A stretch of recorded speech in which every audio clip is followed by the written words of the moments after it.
What's up, guys? I'm Legacy, and today we're going to be watching some more scary ghost stories on TikTok and seeing what people have experienced in their life. I think it's really cool to hear some of the stories. And it's like watching the scary videos is cool, but some of the stories, man, they just give you the chills. So let's strap in, grab you some munchies, and let's get it.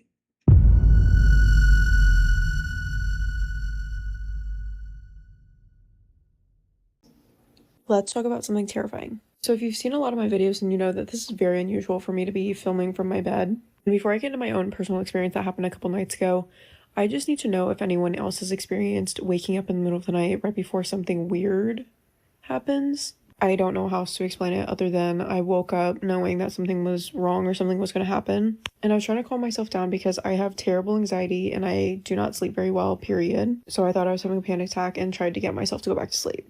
I consistently have my TV running because I do not like silence. I do not like the dark. I like hearing noise because it makes me feel like I'm not by myself. Anyways, I'm trying to get myself to go back to sleep and I just cannot fall back asleep. I'm like wide awake at 3:40 in the morning. And I have these vinyl records like hanging up in my room. They've been there for around 2.5, 3 years. And I've never had this issue before. So as I'm easing myself back into sleep and like trying to convince myself that there's nothing wrong and I just like woke up for no reason, one of my vinyls falls off the wall. So I'm sitting there thinking like, that's really weird. Maybe it's all the fans going on in my room because I have like 3 fans during the summertime. And I'm still trying to get myself to go to sleep. Probably 15-20 minutes later, the freaking shelf that my vinyl was sitting on comes off the wall. Ooh. Now, mind you, all of these little shelves are secured in the wall. Every single one of them has their own screws and anchors into the wall. And I don't know what it was. In that moment, I knew that I was awake for that reason. I don't know what it was. That's why I'm asking if people have had experiences like this that they just cannot explain. And this is also not the first time where I have woken up right before something weird happens or like something coincidental happens. And if you've been here a long time, then you know exactly what I'm about to say. I do not believe in coincidences like that. Take that as you will, but I do not believe in coincidences. But yeah, if anyone has experiences with stuff like that happening, please let me know, because I tried telling other people about it and a lot of people were like, that's really weird. Let's read some. When I was younger, I used to wake up a lot like that in the middle of the night. My mom has that issue also, but she always told me that when you wake up in the middle of the night like that, it's God waking you up so that way you could pray for something that you might need to pray for. Creepy Disneyland and Disney World stories. In August of 2019, I saw something at the Disneyland Resort that rattled me to my core. It was just a subtle, creepy moment, but it's been stuck with me ever since. After Disney's D23 Expo in Anaheim, my sister and I headed to the theme parks for a late lunch. Since we had bags filled with merchandise from the expo, we rented a locker near the Disney California Adventure entrance. The parks were crowded that Saturday, and we saw several people wander out of the nearby restroom, wiping the sweat from their foreheads. The locker area was small, wonderfully cool, and thankfully uncrowded. It was just us and a young girl with fair skin that I noticed out of the corner of my eye. She crouched against the far wall, digging out of a bottom row locker. As my sister and I chit-chatted about our first ride, we kept our voices low as not to bother her. After a couple of minutes, I realized that the girl had been crouching for quite a while. Though I couldn't tell how old she was, I thought it was odd that she was alone for so long. I didn't want to look directly at her, so I kept track of her from the corner of my eye just to make sure that she was okay. The girl played with her long, yellow skirt as if dusting it off. I thought the pattern was out of place, either red polka dots or strawberries. It looked like something a person might wear on Dapper Day. Suddenly, the girl turned around. I stopped keeping track of her and focused on my sister, who was stuffing her things into our locker. Still, I could sense the girl's eyes on us. I looked again from the side, hardly able to see her in my peripheral vision. She was standing now, staring at us. I noticed her short, dirty blonde hair and the skirt's length as it cascaded to her ankles.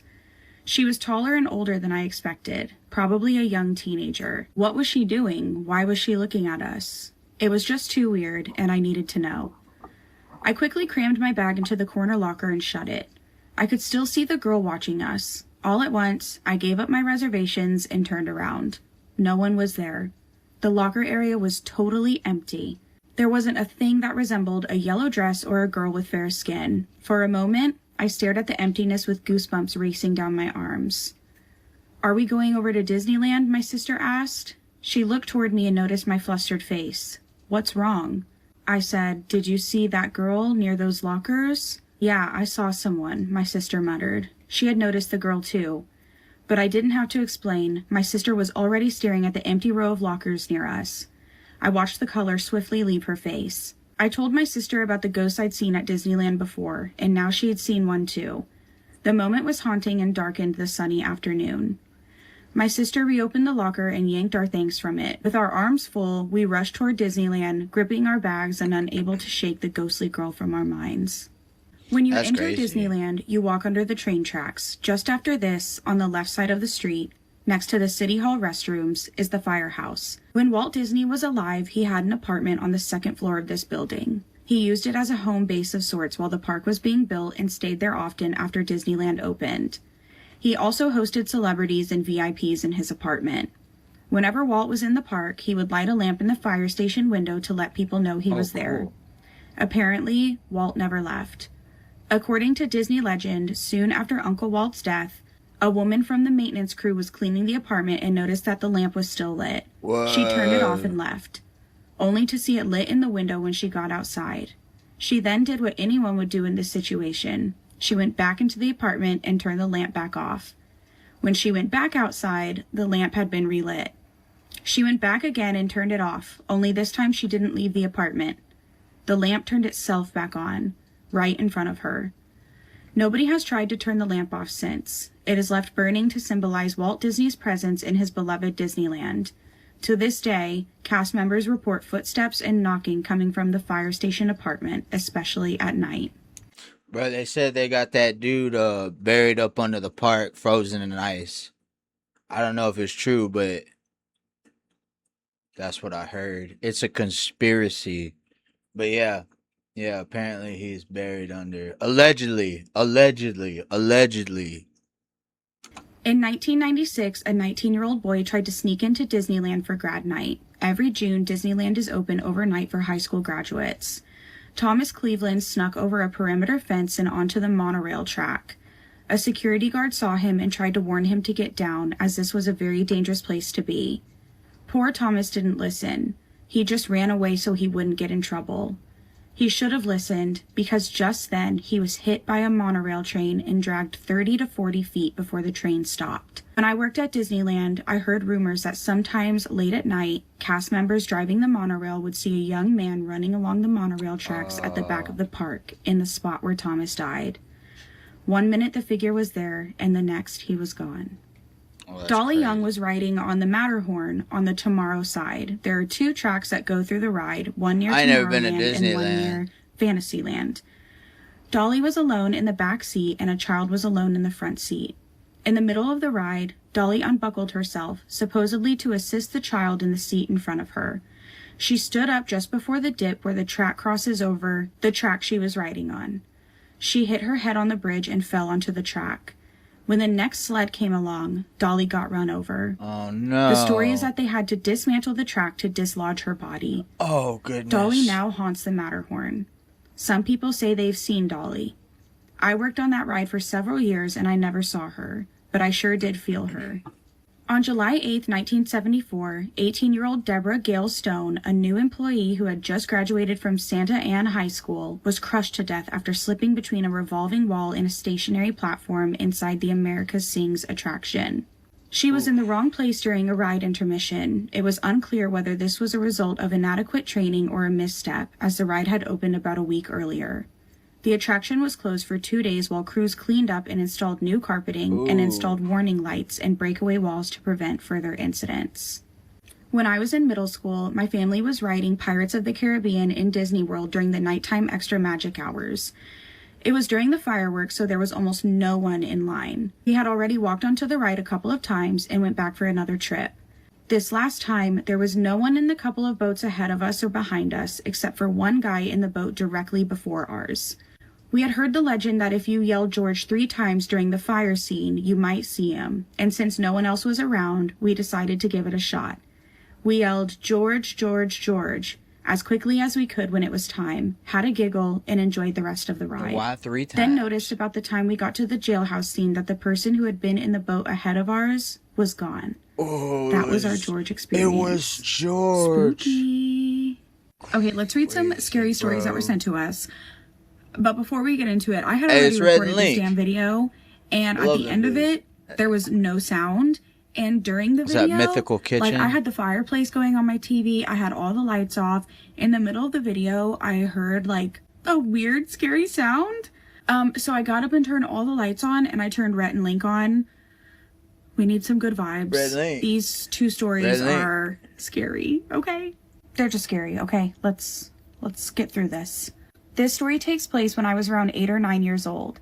My house is very old and very haunted. It used to be a funeral home, a restaurant, and a home for many people before my family ever lived here. One night I woke up to my cat sitting at the edge of my bed, meowing in a way that I've never heard him meow before. It was almost like a hiss mixed with a growl. I opened my eyes to see a tall man that looked like a shadow bending towards me, standing at the end of my bed. I was frozen from fear and started shaking. I put the covers over my head and held it there for maybe 2 minutes, and when I peeked my head out to see if he was still there, he was. The shadow figure stood standing still, watching me for what felt like an eternity until I just forced myself to sleep. I'd have been frozen in place. The next night, the same thing happened. This time I picked up my screeching cat and yelled for my mom. When my mom came in, the thing slowly disappeared or faded away. Then on the 3rd night, it happened again. I was starting to wonder if this would happen every night and I'd have to just make peace with it. This time, when I woke up to my cat hissing at the figure, I started shaking. I then told it to leave. It didn't budge. Damn, so I got up and ran to my mom's room and jumped in her bed. My mom's room is right across the hallway from mine, so I can see my doorway from her bed, and the thing was still in my room and my cat was still hissing. My cat is not aggressive in any way, and he's very shy, so I could tell that whatever that was not a good presence. Cats be picking up on shit. My mom believes my story, but she also thinks that it was just sleep paralysis. That got me wondering if it was too. But if it was sleep paralysis, how did my cat see it too? How did the cat see it? Anyway, I want to know what other people think of this and if they have experienced something like this as well. Bro, okay, hey. Cats be picking up on shit. I love cats. I got me couple cats myself. Some good cats. Anyways. Okay, so if you've experienced something like this, let us know in the comments. But if your animal thinks something is weird, then something is probably weird. When I was 12, I was living in Fort McMurray, Alberta. Accurate. I was home alone one night and I was already pretty creeped out because I've heard and seen stuff before. It was around 10:45 at night when I got up from bed to go make some food. I was very scared to go downstairs. I lived in a 3-story house with a creepy-ass basement. Anyway, as I was going down the stairs, I thought I saw someone out of the corner of my eye. Also hate It looked like my little sister, but again, I was home alone for the weekend. I got freaked out but tried not to give it any attention. I got downstairs and my kitchen lights were on and my basement door was open. Oh my goodness. Even though I had turned off all the lights and closed the door before I went upstairs hours beforehand. I was really scared but closed the basement door anyway. I walked into the kitchen and started cooking. About 45 minutes had passed when I heard something walking up my basement stairs. I thought my dad might have came home early from work. We had a door to the parking lot in the basement, so I didn't think anything of it. When the footsteps stopped at the top of the stairs, I was expecting my dad to walk in. When no one came through the door, about 10 minutes later, I called my dad and asked if he was home. He said no and that he was still an hour away at work. Oh my goodness. I freaked out and went running back up to my room and slammed my door, locking it. I could hear stuff in my living room moving around and thought someone might have broke in.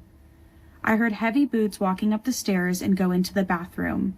Then they walked to my bedroom door and stopped. I was in my closet hiding.